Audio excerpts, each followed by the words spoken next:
ready for it. The only verdict. V For Vendetta is a movie directed by James McTeague and written by the Wachowski brothers. They did The Matrix.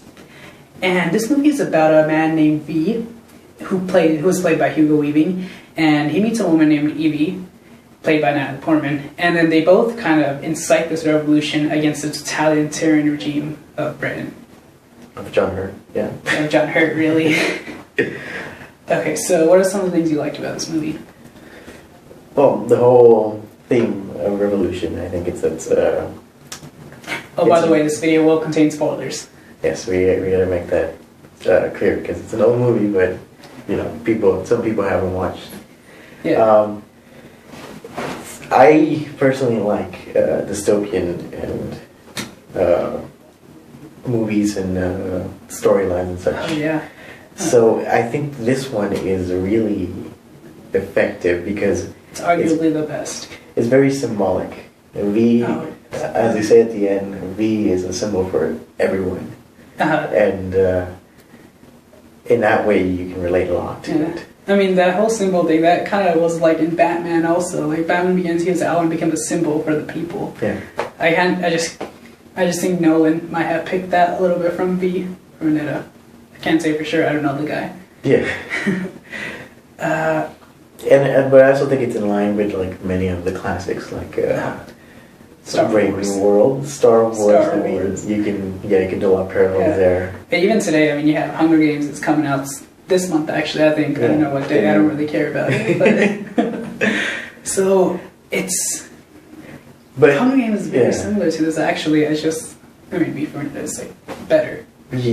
Yeah, like I would say, along with 1984, Brave New World, all those classics, I would consider this one of the classics in terms of dystopian movies. And then Hunger Games would be like a new age kind of trend that I see going on with the Maze Runner and all young those adult movies. Yeah, young adult things.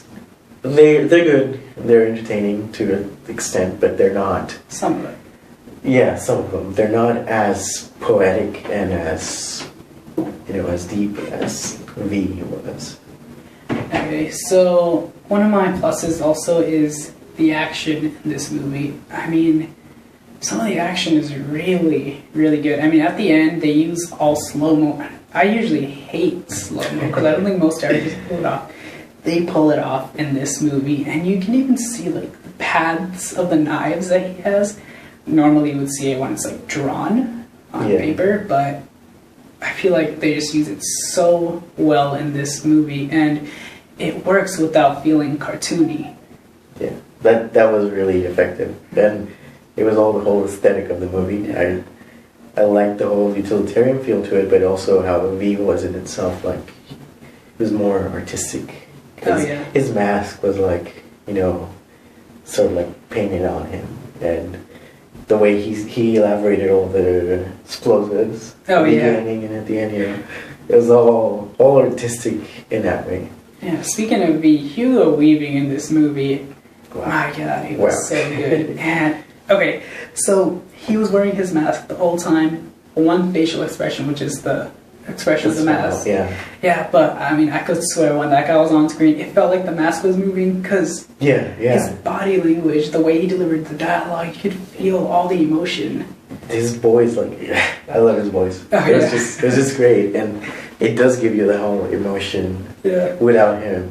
And that one, the monologue that he gives to Evie when she asks, "Who are you?" and she just lists every B word in the dictionary. Yeah. That was awesome. That was great. I was actually trying to memorize that at one point. Me too. I gave up. Yeah. I realized I'm not Hugo Weaving. Okay.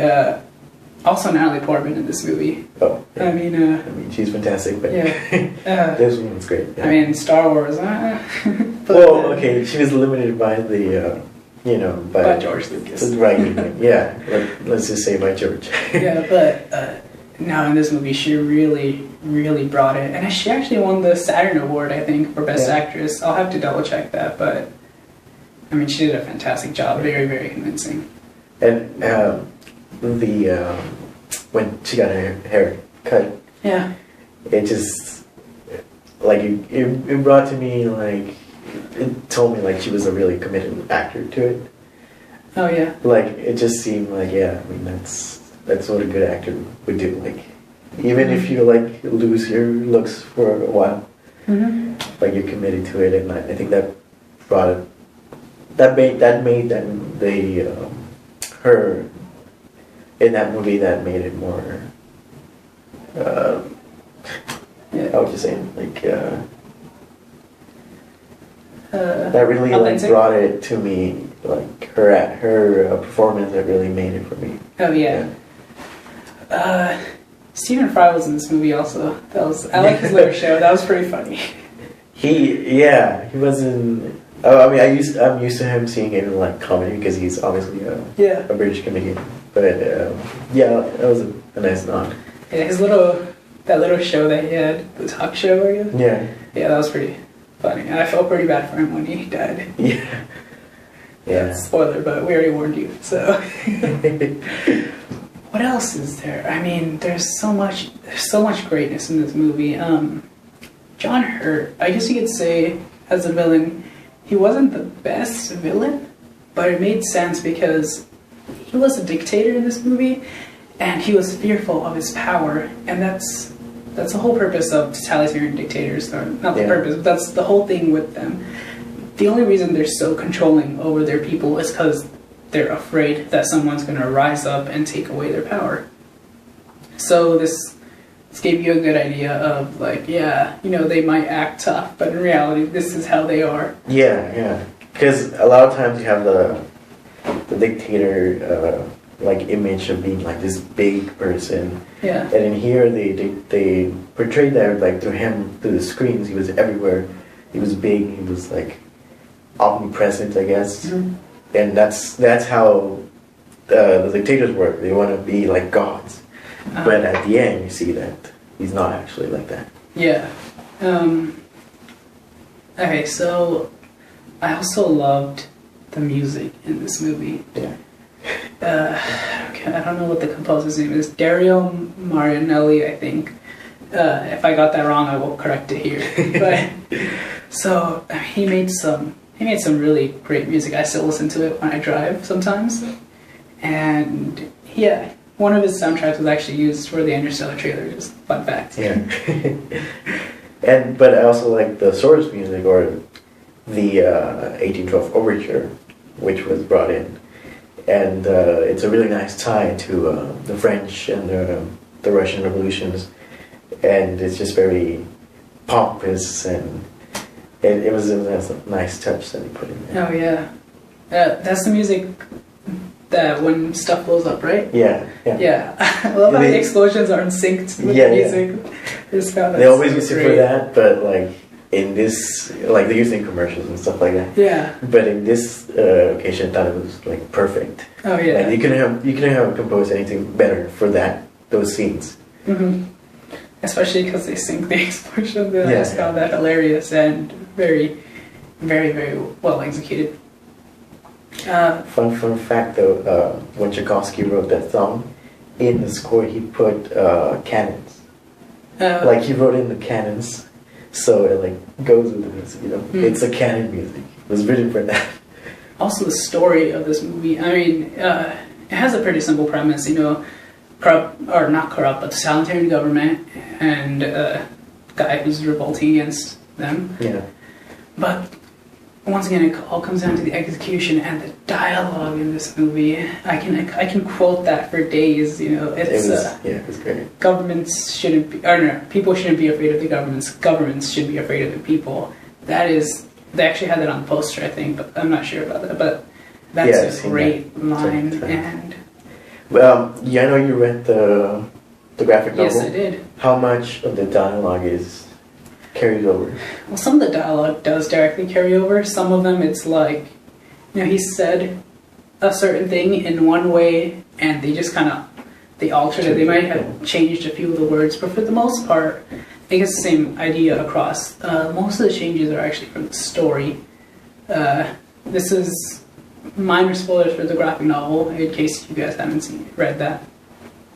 But for example, when they, when they blew up Lady Justice at the beginning, right? Yeah. That happened a lot later in the movie, and Evie wasn't there, and V was acting like as if he was in a relationship with Lady Justice, and then he's like breaking up with her or something. Oh, okay. And then It's interesting. they also had a bunch of subplots. For example, there's a subplot about an abusive husband. And while that was interesting, I just can't help but see it. After a certain point, I felt like, why is this in the graphic novel in the first place? I don't think this will affect the outcome of the story. Mm-hmm. So why is it like such a big deal in this thing? And some elements were kind of cartoony. I mean, at a certain point, V kills the guy with the banana peel. I think the guy was trying to escape from V, and he like caught on his ledge, and there was like a little bit of space, so he's like trying to like go out and like try to get away. And I mean, to kill him, V grabs the banana, eats it, and then throws the banana peel, so the guy slips on the peel and he falls to his death. It was just so cartoony, that scene. Why didn't he just like throw a knife at him, you know?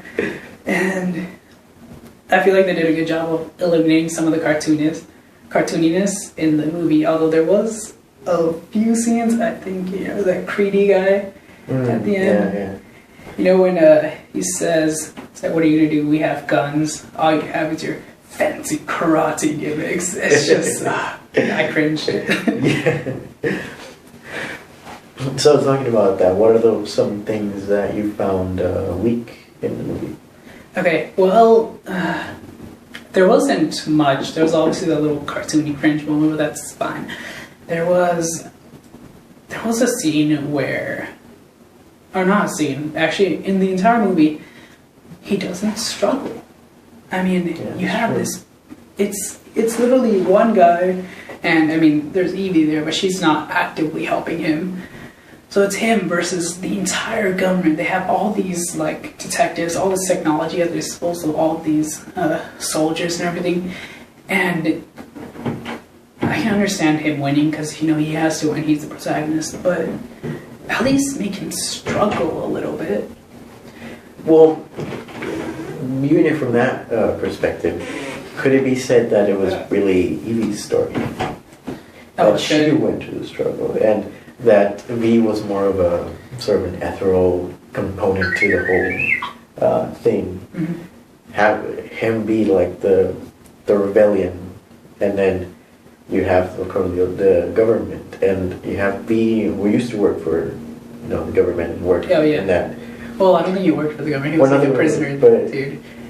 But she was in line with the society, right? She tried to. Oh, Evie. I thought you said V. Yeah, no, Evie. Yeah. She was in line with society, and even after she saw that V kill that guy, she still helped him. Yeah, because he was more. She was attracted to that, I guess. Yeah. So it doesn't explain why V. He still should struggle a little bit when he's fighting the entire government on his own.